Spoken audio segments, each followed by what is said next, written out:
Good morning, नमस्कार। आप सभी का ग्रेविटी पॉइंट ऑफिशियल चैनल में स्वागत है। मैं सुरेश दरदुबे आज आप लोगों के साथ मानचित्र द्वारा विश्व के भूगोल की सीरीज अंतर्गत एशिया महाद्वीप का पूर्वी एशिया वाला सेक्शन का सेकंड एपिसोड आप लोगों के साथ डिस्कस करूंगा। चैनल को सब्सक्राइब, लाइक एवं शेयर करने के लिए आप सभी का धन्यवाद। यदि आपने अभी तक चैनल को सब्सक्राइब नहीं किया तो चैनल को सब्सक्राइब करें, लाइक करें एवं प्रमोट करें। एक वीडियो का नोटिफिकेशन आप लोगों तक समय पर उपलब्ध हो सके। प्रत्येक वीडियो का पीडीएफ मटेरियल भी टेलीग्राम चैनल पर उपलब्ध है, आप उसे वहां डाउनलोड करें, जिसका लिंक नीचे कमेंट बॉक्स में दिया गया है।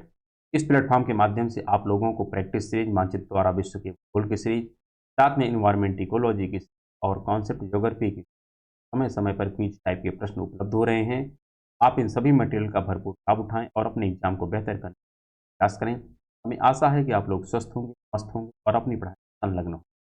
आइए प्रारंभ करते हैं आज पूर्वी एशिया का सेकंड एपिसोड। पूर्वी एशिया के विषय में हमने कई तथ्यों की चर्चा पहले ही कर चुके हैं। आज यहाँ पर देखना है पूर्वी एशिया का जलवायु। पूर्वी एशिया की जो क्लाइमेट है ये किस प्रकार की है, तो सबसे पहले तो यह देखना है कि यहाँ की जो जलवायु है का निर्धारण करने वाले जो प्रमुख फैक्टर हैं ये कौन कौन से हैं। सबसे पहला फैक्टर है कि पूर्वी एशिया के उत्तर में अत्यंत शीतल उत्तरी एशियाई जलवायु विद्यमान है, अर्थात साइबेरिया वाला जो सेक्शन है वहाँ का टेम्परेचर काफ़ी कम होता है, जो देखा जाए तो पूर्वी एशिया के टेम्परेचर को या पूर्वी एशिया के क्लाइमेट को प्रभावित करता है। इसका तात्पर्य है यह सेक्शन तो आपका आ जाता है पूर्वी एशिया में, लेकिन इसके उत्तर में जो विद्यमान यह साइबेरिया वाला सेक्शन है यहाँ का टेम्परेचर काफ़ी कम होता है। इसीलिए कहा गया है कि उत्तरी एशिया का जो अत्यंत शीतल क्लाइमेट है यह इस पूर्वी एशिया के क्लाइमेट को प्रभावित करता है। साथ में मध्य एशिया के पर्वतों का घेरा, क्योंकि मध्य एशिया में अगर आप देखें तो यहाँ पर पर्वतों का क्या है, एक प्रकार से सीरीज है, और ये जो सीरीज है ये भी क्या करती है, यहाँ के क्लाइमेट को विशिष्टता प्रदान करती है।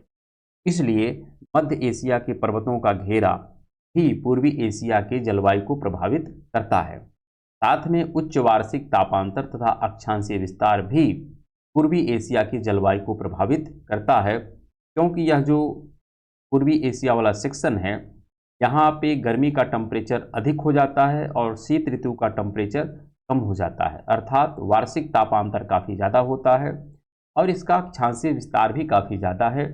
इसलिए यह अक्षांशीय विस्तार और वार्षिक तापांतर भी यहाँ की जलवायु को प्रभावित करता है। साथ में यहाँ पर मानसून के पवनों का प्रभाव होता है, तो मानसून की पवनें भी अपना प्रभाव यहाँ की जलवायु पर डालती हैं। साथ में ग्रीष्म ऋतु में यहाँ पर आने वाले जो साइक्लोन हैं, ये साइक्लोन भी यहाँ की जलवायु को विशिष्टता प्रदान करते हैं। यहाँ पर अगर हम आगे बात करें तो लिखा गया है कि मुख्य रूप से पूर्वी एशिया की जो जलवायु है यह किस प्रकार की है, शीतोष्ण जलवायु है। क्योंकि पूर्वी एशिया का अगर हम लोकेशन देखें तो यहाँ से देखिए ये तो गुजरता है आपका 23.5 डिग्री की रेखा है, 23.5, और इसके पश्चात अगर हम देखें यह जो लाइन है यह करीब करीब 40 डिग्री, और इसी प्रकार से आप अगर ऊपर की तरफ जाएंगे तो यहाँ पर 50 डिग्री। तो यहाँ पर जो लोकेशन की बात होती है तो हम लोग यह डिस्कस कर चुके हैं कि जो जलवायु है ये किस प्रकार से इसका वर्गीकरण किया जाता है, और उसी में हमने यह डिस्कशन किया था। अगर मान लेते हैं कि यह पूरा हमारा महाद्वीप है, महाद्वीप का जो प्रारंभिक यहाँ पर एरिया होता है यहाँ पर कुछ इस प्रकार से वर्गीकरण किया जाता है। ये तो जो होता है इसको कहते हैं इक्वेटोरियल क्लाइमेट, यहाँ पे जो होता है इसको कहते हैं मानसूनी क्लाइमेट, ये होता है चाइना का क्लाइमेट, यहाँ पर होता है सवाना का क्लाइमेट। इस प्रकार से ये सब वर्गीकरण किए गए हैं। यहाँ पर होता है स्टेपी का क्लाइमेट, यहाँ का होता है साइबेरिया का क्लाइमेट, यहाँ पर जो होता है इसका नाम होता है सेंट लॉरेंसिया का क्लाइमेट। क्या होता है, सेंट लॉरेंसिया है। यहाँ पर आता है मरुस्थलीय क्लाइमेट है, यहाँ पर है भूमध्य सागरीय क्लाइमेट है, यहाँ पर है ब्रिटिश तुल्य है, और यहाँ पर जो क्लाइमेट है ये है टुंड्रा क्लाइमेट। तो यहाँ पर जो टेम्परेचर का वर्गीकरण है ये 0 से 10 है, यह 10 से 30 है, यह 30 से आपका 45 डिग्री आता है, और यह 45 से 60, और ये है 90। तो यहाँ का तो टेम्परेचर अधिक होता है, इसलिए इसको कहते हैं विषुवत रेखीय जलवायु प्रदेश। इसको हम कहते हैं उष्णकटिबंधीय जलवायु प्रदेश। अर्थात जो मानसूनी जलवायु है या सवाना जलवायु है या मरुस्थलीय जलवायु है या उष्णकटिबंध के क्षेत्र में आती है।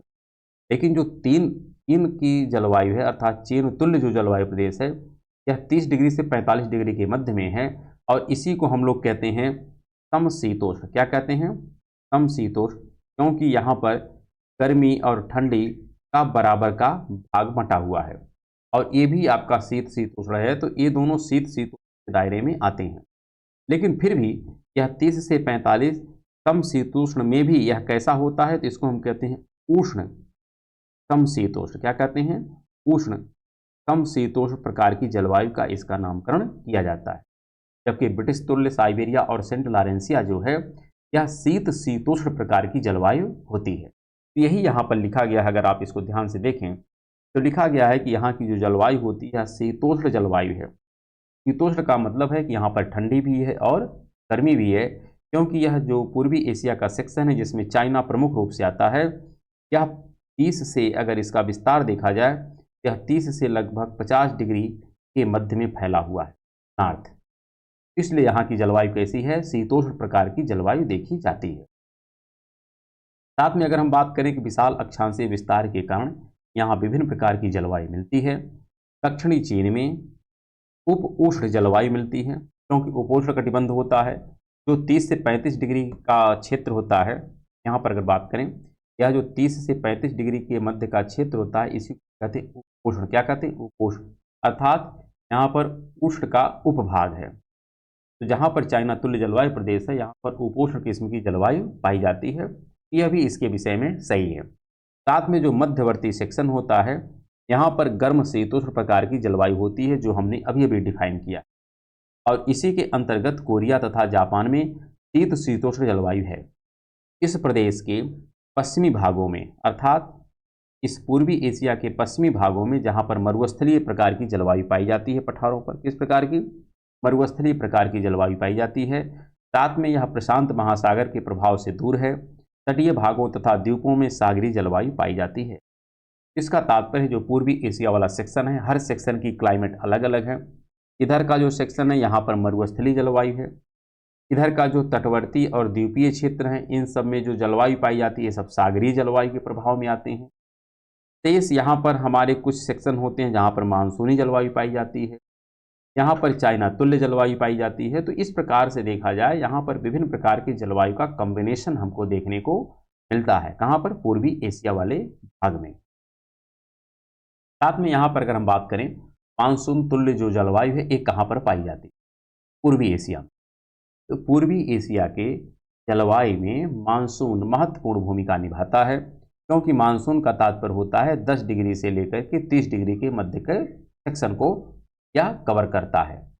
यहाँ पर चीन के दक्षिण पूर्वी भाग अर्थात ताइवान, कोरिया, दक्षिणी जापान ग्रीष्म ऋतु में या ग्रीष्म मानसून के कारण भारी मात्रा में वर्षा प्राप्त करते हैं। वर्षा की मात्रा प्रदेश के पश्चिमी भाग तथा उत्तरी भागों में कम होती जाती है। स्वाभाविक सी बात है, अगर आप मान लेते हैं कि मानसून प्रकार की जलवायु है, मानसून का तात्पर्य क्या है? मानसून का सीधा सीधा तात्पर्य है कि इधर से मानसून आ रहा है, और जब इधर से मानसून आता है, इस तटवर्ती क्षेत्रों में वर्षा कराता है। लेकिन जैसे जैसे यह उत्तर की तरफ बढ़ेगा या पश्चिम की तरफ बढ़ेगा, इसकी सागर से दूरी बढ़ती है, और सागर से दूरी बढ़ने के कारण इसके द्वारा कराई जाने वाली वर्षा के मान भी कमी आती है। इसलिए जो मानसूनी हमारा जलवायु है या मानसूनी जलवायु, चाइना के हम बात करें कोई पूर्व और दक्षिण वाले सेक्शन में, साथ में जापान वाले सेक्शन में, कोरिया वाले सेक्शन में वर्षा तो कराती है, लेकिन इसका मान जैसे जैसे उत्तर की तरफ जाते हैं या पश्चिम की तरफ जाते हैं, घटता जाता है। तो वही बात यहाँ पर लिखी गई है। वर्षा की मात्रा प्रदेश के पश्चिमी तथा उत्तरी भागों में कम होती जाती है। दक्षिणी चीन में जुलाई तथा अगस्त के महीनों में उष्णकटिबंधीय चक्रवात, जिसको कहते हैं टाइफून, और यही एक प्रकार का टाइफू जो आता है वो जापान में आता है। चाइना में आता है उसका नाम है टाइफून, लेकिन जो जापान के सेक्शन में आता है उसका नाम है टाइफू। यह भी हमको याद रखना है, टाइफू जो है यह जापान के पास वाले सेक्शन में आता है, अर्थात यहाँ पर जो साइक्लोन बनता है उसका नाम टाइफू है। जो चाइना के समीप बनता है इसका नाम है टाइफून, आपसे पूछा जाता है। और जो इंडियन ओशन में बनता है इसका नाम होता है साइक्लोन, और ऑस्ट्रेलिया के जो पूर्वी भाग में बनता है उसका नाम होता है विली विली, और जो हरिकेन बनता है यह अटलांटिक महासागर और देखा जाए तो यह उत्तरी अमेरिका वाले सेक्शन के पास देखने को मिलता है। इस प्रकार से यहाँ पर ये हमको समझ में आना चाहिए। साथ में यहाँ पर लिखा गया है कि परिणाम स्वरूप भारी वर्षा होती है, तेज हवाएं चलती हैं। जब साइक्लोन या टाइफून या हरिकेन ये सब आते हैं तो हवाएं तेज चलेंगी, वर्षा भी होगी, जनजीवन अस्त व्यस्त हो जाएगा, फसलें तथा संपत्ति की हानि का कारण ये सब बनते हैं। अगर आगे हम बात करें तो चीन तुल्य जलवायु भी यहाँ पर देखने को मिलती है, क्योंकि 30 से 45 डिग्री के मध्य में भी इस पूर्वी एशिया का विस्तार है। तो जो सेक्शन 30 से 35 डिग्री के मध्य में फैला हुआ है, यहाँ की जो जलवायु होगी यह कैसी होगी? चीन तुल्य जलवायु होगी। कैसी होगी? चीन तुल्य जलवायु होगी। तो यहाँ पर चीन तुल्य जलवायु जो है चीन के मध्यवर्ती तथा उत्तरी भागों में गर्म तथा आर्द्र गर्मियों और ठंडी तथा शुष्क सर्दियाँ होती हैं। इसे चीन तुल्य जलवायु हम कहते हैं, और इसकी बहुत व्यापक चर्चा हम लोग क्लाइमेटोलॉजी के अंतर्गत चीन तुल्य जलवायु की क्या क्या विशेषताएं होती हैं। वैसे देखा जाए चीन तुल्य जलवायु में जो वर्षा होती है मानसूनी जलवायु की तुलना में कम होती है, अर्थात यहाँ पर गर्मी भी पड़ती है, आर्द्रता भी रहती है, लेकिन ठंडी है और शुष्कता भी यहाँ पर देखने को मिलती है। साथ में अगर हम आगे बात करें तो मंचूरिया का मैदान है, अर्थात देखा जाए पूर्वी एशिया का जो उत्तरी सेक्शन है वहाँ पर मंचूरिया की जलवायु है। तो यहाँ पर मंचूरिया तुल्य जलवायु कहाँ कहाँ पर पाई जाती है? उत्तरी जापान में मंचूरिया किस्म की जलवायु में शामिल है। इसका तात्पर्य है उत्तरी जो जापान वाला सेक्शन है यहाँ पर मंचूरिया किस्म की जलवायु पाई जाती है, जहाँ मंचूरिया का ये विशेषता बता रहा है कि जहाँ शुष्क तथा सर्दियाँ होती है। इसका तात्पर्य है सर्दियों में वर्षा नहीं होती है, और सर्दियाँ जो होती हैं यह कैसी होती हैं? काफ़ी ठंड वाली होती, सर्द होती। साथ में छोटी गर्मियाँ होती हैं। गर्मी तो पड़ती है लेकिन गर्मियों का जो ड्यूरेशन है एक कम होता है, साथ में गर्मी का एक प्रकार से इंटेंसिटी कम होती है। तभी तो गर्मी जो होती है यह कम गर्म होती। तो ये भी बात हमको समझना है, और इसका कारण ये है सिंपल। यहाँ पर अगर आप देखें ये तो है मंचूरिया का प्लेन। अब मंचूरिया का प्लेन जो है 40 डिग्री या 50 डिग्री के आसपास। अब अगर 50 डिग्री के आसपास है तो यहाँ का टेम्परेचर वैसे ही कम हो जाता है, और टेम्परेचर कम हो जाता है तो यहाँ पर देखा जाए वर्षा भी कम हो जाएगी। यहाँ पर सर्दी का मौसम काफ़ी सर्द होता है, लेकिन गर्मी का मौसम जो होगा उतना गर्म नहीं होगा जितना होना चाहिए, क्योंकि यह देखा जाए इक्वेटर से काफ़ी दूर है। तो इसीलिए कह रहा है कि मंचूरिया तुल्य जो जलवायु है यह जापान के उत्तरी सेक्शन में अर्थात होक्काइडो वाले सेक्शन में देखने को मिलती है। उसी के बारे में यहाँ पर डिस्क्राइब किया गया है। साथ में बात कर रहा है कि जो अर्ध मरुस्थलीय प्रकार की जलवायु है ये कहाँ पर पाई जाती है? तो पूर्वी एशिया का जो पश्चिमी सेक्शन है अर्थात पश्चिमी भाग में पर्वतों तथा पठारों पर मध्य अक्षांशीय अर्ध मरुस्थलीय प्रकार की जलवायु देखी जाती है, जिसमें तापांतर अधिक है तथा शुष्क शीत जलवायु है। यह तथ्य सागर से दूरी के कारण तथा वृष्टि छाया के कारण इस रूप में देखने को मिलते हैं। अर्थात अगर आपसे पूछा जाए कि जो पूर्वी एशिया का पश्चिमी सेक्शन है अर्थात ये वाला जो सेक्शन है यहाँ पर मरुस्थलीय प्रकार की जलवायु क्यों पाई जाती है, उसके पीछे सिंपल कारण है। यहाँ पर यह जो सेक्शन है ये तो वृष्टि छाया प्रदेश में आता है, क्योंकि यहाँ पर पर्वत हैं। अगर मानसून मान लेते हैं भारत की तरफ से भी जाता है, यह इस तरफ जब हवाएं उतरती हैं पर्वत विमुखी ढाल पर, वह वृष्टि छाया प्रदेश के अंतर्गत आ जाने के कारण वहाँ पर शुष्कता होती है। साथ में अगर इधर से मानसून की हवाएं जाती हैं, यह भी जब पूर्व से पश्चिम की तरफ जाती हैं तो यहाँ तक जाते जाते शुष्क हो जाती हैं, और यही हाल चाइना तुल्य जलवायु का भी है। चाइना तुल्य जलवायु भी जब पूर्व से पश्चिम की तरफ आगे बढ़ता है तो लगातार इसके इंटेंसिटी में कमी आ जाने के कारण वर्षा नहीं करा पाती है। ये सेक्शन है जो हमको ध्यान में रखना होगा। साथ में अगर हम बात करें कि स्टेपी की जो जलवायु है स्टेपी तुल्य जलवायु, यह जो है एक इस प्रकार से है। तो मंगोलिया तथा चीन के उत्तरी भाग में स्टेपी तुल्य जलवायु है, जिसमें ठंडी शीत ऋतु तथा कम गर्म वाली ग्रीष्म ऋतु होती है और वर्षा भी कम होती है। आप यहाँ पर मैप में देख सकते हैं, हमने कहा है कि अगर आप 30 डिग्री से 45 डिग्री के मध्य अगर मध्य वाले सेक्शन में जाते हैं, यहाँ पर स्टेपी तुल्य जलवायु पाई जाती है। अर्थात इसी को अगर यहाँ पर आप लोकेट करें तो यहाँ वाला जो सेक्शन है, ये वाला सेक्शन, यहाँ की जो जलवायु है एक प्रकार की है स्टेपी तुल्य जलवायु देखने को मिलती है। तो ये सब सेक्शन है जो हमको ध्यान में रखना होगा, और इसी के लिए हमने आपके सामने ये पूरा ग्राफ एक बार ड्रॉ कर दिया है कि आप इसको आप मेमोराइज करिए, और यदि याद हो जाता है तो फिर बाकी चीज़ें आपको काफ़ी सहजता से याद। अगर हम आगे बात करें, आगे हमको देखने को मिलता है यहाँ की कुछ वनस्पतियाँ हैं जहाँ से प्रश्न पूछे जाते हैं। अगर हम पूर्वी एशिया के वनस्पति के विषय में चर्चा करें तो पूर्वी एशिया की जो प्राकृतिक वनस्पति है एक इस प्रकार की है, मानसूनी है। कैसी है? मानसूनी है, क्योंकि पूर्वी एशिया में ज़्यादा प्रभाव किसका है? मानसूनी जलवायु का है। साथ में हम देख रहे हैं विशाल अक्षांशीय विस्तार के कारण तथा विभिन्न धरातल तथा जलवायु के कारण यहाँ पर कोणधारी वन, चौड़े पत्ते वाले वन भी मिलते हैं। साथ में इस प्रदेश के कुछ भागों में जैसे मंगोलिया वाला सेक्शन जो है, मंचूरिया वाला जो सेक्शन है, यहाँ पर शीतोष्ण घास के मैदान भी पाए जाते हैं क्योंकि यहाँ का टेम्परेचर कम होता है। साथ में अगर हम बात करें कि इस प्रदेश के वनस्पति प्रकार में जलवायु महत्वपूर्ण भूमिका निभाती है। अगर हम देखें पूर्वी एशिया में जब विभिन्न प्रकार की जलवायु है, उस जलवायु के अनुसार यहाँ पर विभिन्न प्रकार की वनस्पतियों का भी विकास देखने को मिलता है। साथ में पूर्वी एशिया की जो वनस्पति है इसमें बहुत विभिन्नता है।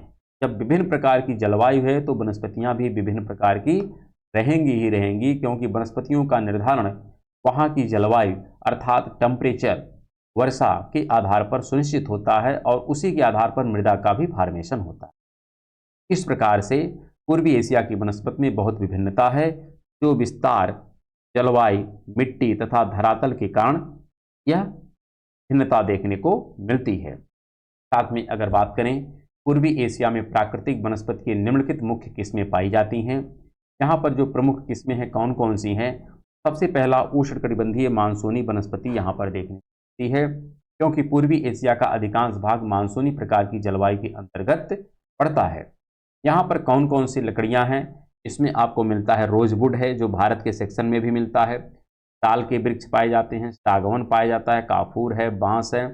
ये सब उष्णकटिबंधीय मानसूनी प्रकार की वनस्पतियाँ, और इस वनस्पति की खासियत होती है इस वनस्पति में चौड़े पत्ते तथा कठोर लकड़ी के वृक्ष होते हैं। इस प्रकार की वनस्पति कहाँ मिलती है? दक्षिणी चीन वाले सेक्शन में देखने को मिलती है। साथ में अगर हम बात करें, एक प्रकार से इसको हम ये भी कह सकते हैं कि ये कैसे हैं? ये पर्णपाती वन। कैसे हैं? पर्णपाती हैं, क्योंकि जब वर्षा नहीं होती है अर्थात जब शरद ऋतु आती है तो उस समय ये सब वनस्पतियाँ क्या करती हैं? अपने पत्तों को गिरा देती। साथ में यहाँ पर कोणधारी प्रकार के वन भी पाए जाते हैं पूर्वी एशिया के सेक्शन में। कोणधारी जो वन है ये कहाँ पर पाए जाएंगे? जब हम पूर्वी एशिया के उत्तरी सेक्शन में जाते हैं जहाँ का टेम्परेचर कम हो जाता है, वहाँ पर देखने को मिलता है। और इस प्रकार के वन मंचूरिया तथा उत्तरी जापान अर्थात होक्काइडो द्वीप के पास, साथ में पश्चिमी चीन की विभिन्न उच्च पर्वत श्रेणियों जैसे कुनलुन, अल्तियान, ताग तथा तियान शान वाले सेक्शन में पाए जाते हैं, क्योंकि सिंपल सी बात है कोणधारी वन वहीं पाया जाएगा जहाँ का टेम्परेचर कम होगा। चाहे आप पूर्वी एशिया के अगर हम बात करें इस वाले सेक्शन में जाएं, उत्तर वाले सेक्शन में जाएं, यहाँ का टेम्परेचर कम होगा तो यहाँ पर भी पाया जाएगा। या हम मान के चलें कि जो ऊंचे ऊंचे पर्वत संरचनाएं हैं, पर्वत श्रेणियाँ हैं, उसके चोटियों पर भी टेम्परेचर कम होगा, तो वहाँ पर भी इस प्रकार की वनस्पतियाँ देखने को हमें मिल सकती हैं।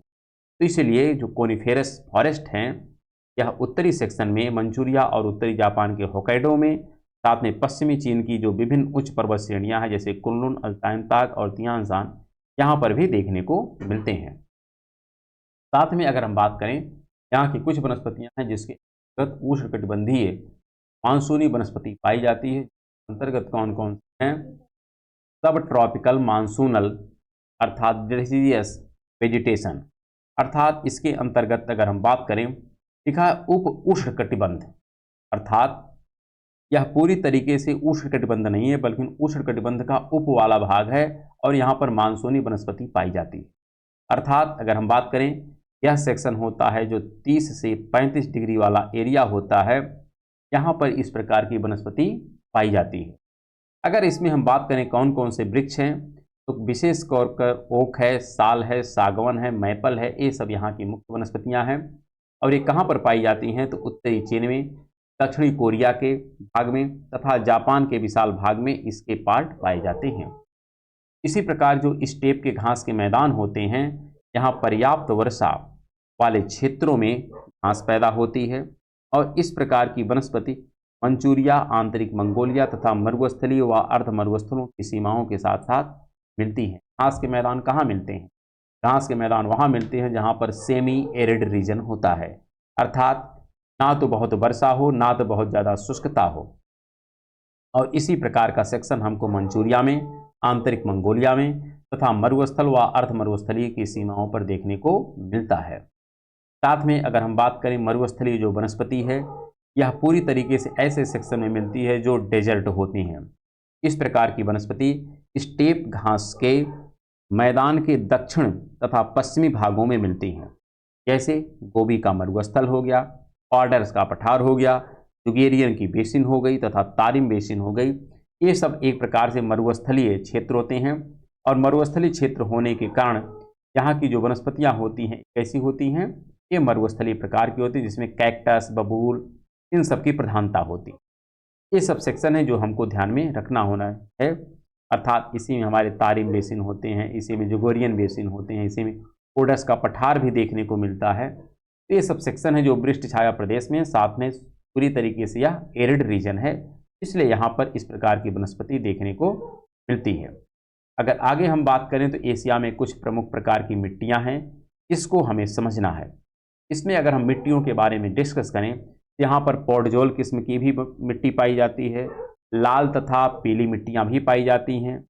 साथ में और मिट्टियों की अगर बात करें, यहाँ पर एलुवियल सॉयल भी पाई जाती है, लोएस्ट सॉयल पाई जाती है, चेरनोजम पाई जाती है और चेस्टनट किस्म की भी मिट्टियाँ यहाँ पर पाई जाती हैं। लेकिन यहाँ पर एक बात हमको ध्यान रखनी है कि इसका भी एक जलवायु प्रदेश होता है, क्योंकि जिस प्रकार का क्लाइमेट होता है उसी प्रकार की वहाँ पर मृदा का फॉर्मेशन भी होता है, यह हमको पता होनी चाहिए। तो यहाँ पर अगर हम बात करें, इसको भी हम एक बार आपके साथ ड्रॉ कर देते हैं। यहाँ की जो वनस्पति होती है ये तो टुंड्रा होती है, इसमें किसी प्रकार का कोई डाउट नहीं है। टुंड्रा वनस्पति, टुंड्रा प्रकार की मृदा भी होती है, पथरीली होती है। लेकिन यहाँ की जो मृदा होती है इसका नाम होता है पॉडजोल, होता है पॉडजोल होता है। यहाँ की जो मृदा होती है इन दोनों सेक्शन में, ये होती है रेड येलो, इधर का भी ये होती है रेड येलो पॉडजोल। यहाँ पर जो होती है इसका नाम होता है ग्रे ब्राउन पॉडजोल, प्रोटजोल है। यहाँ पर जो होती है इसमें अगर हम देखें तो इसमें लेटराइट सॉइल होती है। कैसी होती है? ये लेटराइट होती है और लेटराइट के साथ साथ इसमें कुछ प्रकार की हम कह सकते हैं ग्रे ब्राउन पॉडजोल होती है, लेकिन यहाँ पर भी लेटराइट होती है। और अगर हम इधर की बात करें तो यहाँ पर होती है आपकी चेरनोजम होती है। क्या होती है? चेरनोजम होती है। फिर यहाँ पर होती है रेड चेस्टनट होती है और यहाँ पर जो होती है इसका नाम होता है टेरा रोजा। क्या नाम होता है? टेरा रोजा होता है। और यहाँ पर जो मृदा होती है इसका नाम होता है मरुस्थलीय, मरुस्थलीय मृदा। ये पूरे मृदा का वर्गीकरण है पूरे वैश्विक स्तर पर, अर्थात अगर इसके लोकेशन की बात करें तो 0 से 10, 30, 45, 60 और 90 वही सेक्शन है जो आपके जलवायु का। इन मिट्टियों के आधार पर जो चाइना वाला सेक्शन है वो यहाँ पर देखने, अर्थात चाइना का जो उत्तरी सेक्शन होगा वहाँ पर रेड येलो पॉडजोल होगा, चाइना का जो मध्य वाला भाग होगा वहाँ पर ग्रे ब्राउन पॉडजोल होगा, चाइना का जो निचला वाला भाग होगा यहाँ पर लेटराइट होगा, चाइना का जो तट पे होगा वहाँ पर अगर देखें तो जलोढ़ मृदा हो जाएगी। अगर चाइना के थोड़े मध्य भाग में जाएंगे तो वहाँ पर चेरनोजम भी मिलेगा, रेड चेस्टनट भी मिलेगा, पॉडजोल भी मिलेगा। तो इस प्रकार से चूंकि चाइना का विस्तार, चाइना नहीं बल्कि पूर्वी एशिया का विस्तार इन सभी सेक्शनों में होता है, इसलिए यहाँ पर हर प्रकार की मृदा देखने को मिलेगी। इसलिए कह रहा है जो पॉडजोल प्रकार की मृदा होती है कहाँ पर पाई जाती है? इसमें मिलते हैं जो कोणधारी वनों के प्रदेश होते हैं, अर्थात पूर्वी एशिया का जो उत्तरी भाग होता है और मध्य में होगा, उत्तर में हो मध्य में हो, क्योंकि यहाँ पर देखिए स्पष्ट तरीके से हमने लिखा है साथ में उत्तर भी होना चाहिए और मध्य होना चाहिए तो ही जाके पॉडजोल पाया जाता है। अर्थात यहाँ का जो पार्ट होता है यहाँ पर पॉडजोल किस्म की सॉयल पाई जाएगी। कहाँ पर? पूर्वी एशिया के सेक्शन में। और इसी में आता है मंगोलिया है, मंचूरिया का मैदान है, उत्तरी कोरिया वाला सेक्शन है, मध्यवर्ती जापान अर्थात होन्शु में इस प्रकार की सॉयल पाई जाती है। इसी प्रकार अगर आप देखें तो आपको रेड येलो पोर्टजोल भी मिलती है, क्योंकि हमने आपके साथ डिस्कस किया कि रेड येलो पोर्टजोल भी पाई जाती है यहाँ पर, अर्थात ये थोड़ा तट पे रहेगी। कहाँ रहेगी? तट पे रहेगी और उत्तर में रहेगी। इसी सेक्शन को यहाँ पर देखिए लिखा गया है, लाल तथा पीली मिट्टियाँ पोर्टजोल मिट्टी प्रदेश में दक्षिणी भागों में मिलती हैं। ये दक्षिणी चीन, कोरिया के भाग, दक्षिणी जापान के भागों में देखने को मिलती हैं। इसी प्रकार जो जलोढ़ मृदा होती है कहाँ पर पाई जाती है? तटवर्ती क्षेत्रों में पाई जाएगी। कहाँ पाई जाएगी? तटवर्ती क्षेत्रों में, अर्थात नदी बेसिन के पास, नदी घाटियों के पास। जैसे उत्तरी चीन के पीले मैदान हैं, अर्थात यांगसी घाटी, साथ में डेल्टा क्षेत्र है, सिकियांग घाटी में भी आपको देखने को मिलता है। चाहे सिकियांग हो, चाहे आपका फांगहो हो, चाहे यांगसी घाटी हो, सब जगह आपको जो मैदान मिलते हैं ये जलोढ़ होते हैं, क्योंकि ये ह्वांगहो का मैदान है। इसी से येलो मैदान बनता है, ग्रेट प्लेन ऑफ चाइना बनता है। फिर यहाँ पर यांगत्जी है, तो यहाँ पर यांगत्जी जलोढ़ मैदान पाया जाएगा। फिर यहाँ पे सिकियांग है, तो यहाँ पर सिकियांग का मैदान पाया जाएगा। ये सब मैदान जो है एक ऐसे मैदान है, जलोढ़ मैदान। कैसे हैं? जलोढ़ मैदान है। साथ में हम बात करें तो लोएस प्रकार की भी मिट्टी यहाँ पर पाई जाती है। लोएस प्रकार की मिट्टी ऐसे क्षेत्रों में पाई जाती है जहाँ पर सेमी एरिड रीजन होता है और पर्वत क्षेत्र होता है। तो ऐसे क्षेत्र हमको देखने को मिलता है ह्वांगहो के इस क्षेत्र में, और ह्वांगहो नदी के द्वारा ही लोएस मिट्टी का फॉर्मेशन किया जाता है, अर्थात ये मिट्टियाँ मुख्यतः उत्तर पश्चिमी चीन में पाई जाती है। इसी प्रकार जो चेरनोजम मिट्टी होती है यह मंचूरिया के उत्तरी भाग में, आंतरिक मंगोलिया में और उत्तरी पूर्वी तिब्बत के सेक्शन में देखने को पाई जाती है। यह उपजाऊ मिट्टी है। कैसी मिट्टी होती है? उपजाऊ मिट्टी होती है। इन सबको ध्यान में रखना है, लेकिन आपको मेन फोकस इस पे रखना है कि कहाँ पर चेरनोजम होगी, कहाँ पर रेड चेस्टनट होगी। अगर ये सब आप ध्यान में रख रहे हैं तो आपका आंसर काफ़ी बेहतर तरीके से समझ में आ जाएगा। जो रेड चेस्टनट होती है, जिसको हम चेस्टनट कहते हैं, यह तिब्बत के पूर्वी भाग में, मंगोलिया तथा मंचूरिया के कुछ भागों में भी देखने को मिलता है। इस प्रकार से हम कह सकते हैं कि जो पूर्वी एशिया वाला सेक्शन है यहाँ पर विभिन्न प्रकार की सॉइल हमको देखने को मिलती हैं, लेकिन एक बात ध्यान रखना है, यहाँ पर टेरा रोजा नहीं पाई जाएगी, बाकी लेटराइट भी उतनी नहीं रहेगी, टुंड्रा नहीं रहेगी। इसके अतिरिक्त लगभग सभी प्रकार की सॉइल यहाँ पर देखने को मिलती हैं। तो इतनी जो चर्चाएं थी यह पूर्वी एशिया के सेकंड पार्ट में थी, और इसी के साथ पूर्वी एशिया आज कंप्लीट हो जाता है। अब पूर्वी एशिया का पहला राष्ट्र जो है चाइना, उसकी चर्चा हम लोग नेक्स्ट एपिसोड में करेंगे। तब तक के लिए नमस्कार, धन्यवाद।